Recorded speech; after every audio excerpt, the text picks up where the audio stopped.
Hi everybody, Suzanne Collins here with Photo Recall Photo Solutions, and welcome back to my channel. Today you're taking a walk with me through the Aspen Woods of North Glenmore Park in Calgary, Alberta. And we're out here gonna cover session 1 of our photo journey, and our topic for today is all those photos, getting your photo inspiration, or what I like to call getting your photo mojo back.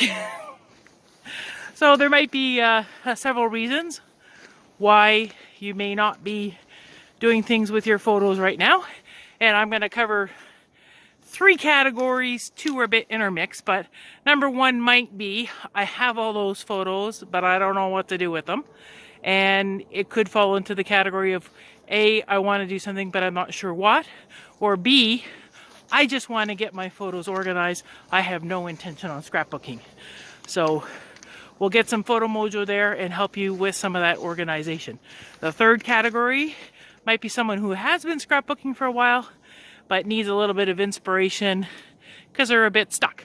The number 1 thing I do to stay focused on my projects and keep going is to focus on the photos. Because I know when you took that photo, or someone arranged for the professional photographer to line everyone up together and get Auntie May in there, you're never taking that picture with the intention of saying, I'm going to take this lovely photo and let's just put it in a Rubbermaid bin under my bed. We always had better intentions for those photos. There is value in your photos. A photo is a return ticket to a moment otherwise gone. And every photo has a story to tell. If someone asked me, why do you scrapbook? My simple answer might be, just as I said, every photo has a story to tell, and we never intended our photos to sit in a Rubbermaid bin under our bed. But as you look into it more deeply, as you progress through life, your photos and your inspiration will always be changing. When I was younger, I thought by the time I was in my 60s, because I ran a rough athletic life, I may be crippled in a wheelchair. And I figured none of my grandkids would want to talk to this old lady in a wheelchair. But if I pulled out my photo albums of all the adventures I'd been on, they might find me a little bit more interesting. As I had children, and my kids were really young, I'm going to pause, my dog's barking. When my children were younger, and I was a new mom, I thought back to my childhood and the earliest childhood memories that I could have when, maybe 4, 5, 3, and I said, my kids have a life in those earlier years. And as a mom, my little babies, I thought it was my duty, if they couldn't remember their story, for me to record it for them. So hence baby albums came about. As my kids grew up in their youth years, hubby was away on the road a lot, and again, adventurous lifestyle, out camping and things like this. I thought if something ever happened to me, he'd look at these photos, he would know where in the world we were. So your camping and travel albums came into be to tell those stories from those photos. And as you go through life and you run into different family members and things that have issues, your photo motivation will change as well. I look at some of my photos, or I think of some of my family members that may have self-esteem issues, so you may want to put something together for them and just to encourage them along. I know when my daughter was in junior high is a tough year for all young people, especially girls who may be developing faster or slower than their counterparts. And there's a lot of peer pressure that goes on there. For their grade 9 grad, we were asked to write a letter to the kids on the retreat telling them how valuable we thought they were. And of course, me being a visual storyteller, she said, of course, Mom, everybody got a letter and I got a whole photo album. And I went through things, accomplishments she'd done in her life, riding her first bicycle, whatever, and how important and valuable she is. And I used those things with my stories. As I had older family members dealing with Alzheimer's, I found it very important to pull together family photos and put together albums for them. Just maybe some quick picture albums of who's who and what's what, just so they can feel like they have some connection. And I found that we may go visit them and they'll look at people and try and remember who they were, but as the other visitors left the room, they would sit there and pull out those photo albums and try and remember back as to who some of those people are. So lots of things you can do with your photos in that regard. We're losing a whole generation of people who fought through the Second World War, and their stories and their experiences. If we don't get those down and their things, or from their kids, of what their life was, we may lose that whole bit of history.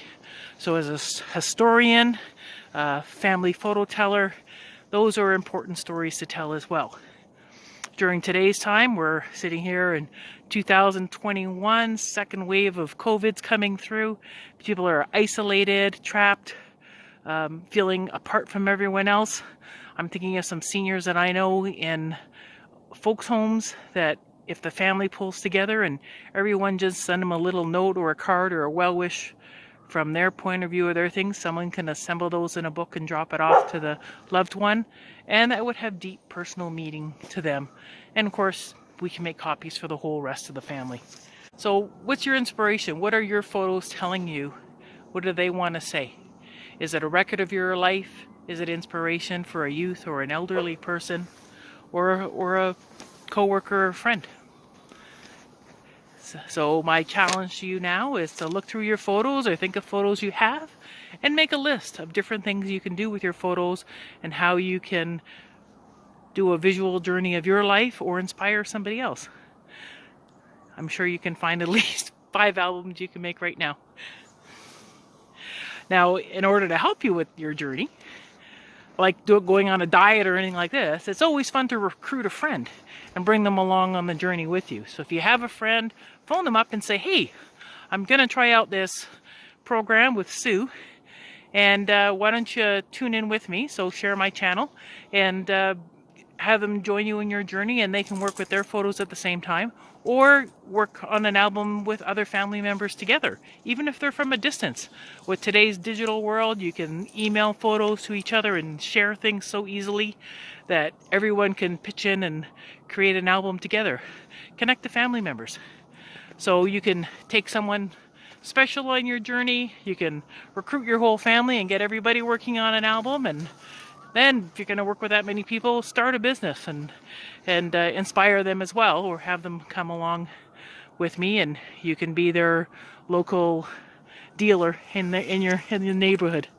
But just work with your friends and families and loved ones, and let's just keep life going and keep things meaningful for everyone. You can post your comments below with some of the ideas that you have, what you're going to do with your photos, or you can zoom in with me on Thursday evening to see what's going on. I'm going to show you, the ambulances are going in the background. There's Luna, come here. Oh, I'm going to show you my puppy dog. Here she is. This is the little barky thing that's messing up my recording sometimes. My little sidekick. You'll find her in some of my other things. I'm sure you're wondering who's barking. All right, we're going to finish off our walk, and we'll chat with you on Thursday, and we'll see you with session 2 on sorting and organizing photos.